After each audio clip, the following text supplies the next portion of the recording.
So you have a team member who isn't performing. You've noticed it, you've felt it, your team has felt it, and if you're honest with yourself, you've been hoping it would just get better on its own.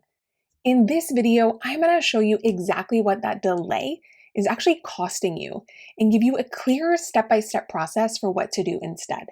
This is performance management done right. Not reactive, not harsh, clear and kind. I'm Dr. Alicia Granholm, and I help high-performing leaders build teams that execute without everything running through them. If that's the kind of leadership you want to build, hit subscribe and the bell so you never miss a video. When I work with high-capacity leaders who are sharp, driven, and deeply committed to their teams, one of the most common things I see is this. They know something isn't working. They've been carrying the weight of it for weeks, sometimes months, rehearsing conversations in their heads, staying up late at night thinking about it over and over again, dreading that name on their calendar, absorbing the work themselves rather than addressing the gap.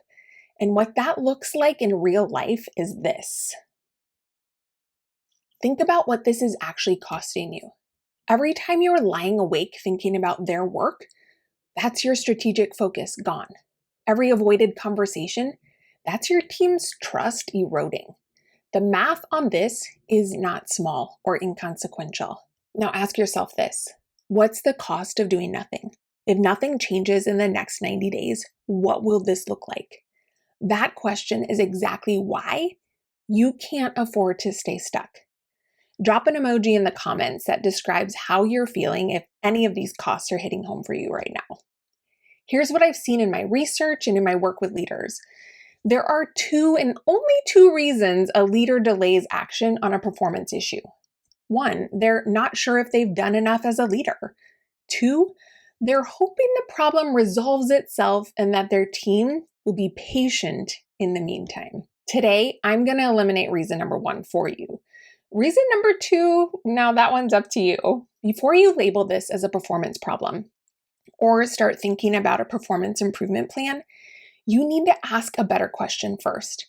And that question is this: have I done everything I am responsible for to set this person up for success? Because what looks like a performance issue is often a clarity issue, or a capability issue, or a resource issue. And if you skip that diagnosis and jump straight to a PIP, you're going to hit a wall, and you may actually make things worse for them and you. Effective performance management starts with an honest audit in all three areas. Number one, documentation. Can you point to specific, concrete instances of the gap? Not a feeling, but a pattern. Dates, examples, impact. Number two, clarity. Did they actually know what was expected? Not just their job description, but what done looks like. When was it due? And how is success measured? Clarity is your responsibility as the leader. Number three, resources. Did they have the skills, the information, and the capacity to actually meet the expectation? Because clarity without resources is just pressure. If any of these three are missing, that's your next move, not a PIP. First, you have to fix the gap. Then if you've done the work, if expectations were clear, resources were in place, and the pattern is documented, then it's time to have a direct conversation before you initiate any formal performance improvement plan process. And a strong performance conversation covers four things: the specific expectation, what's actually been happening, the pattern you're seeing, not just a one-off instance, what needs to change and by when, and what happens if it doesn't. That's it. Said clearly and without drama.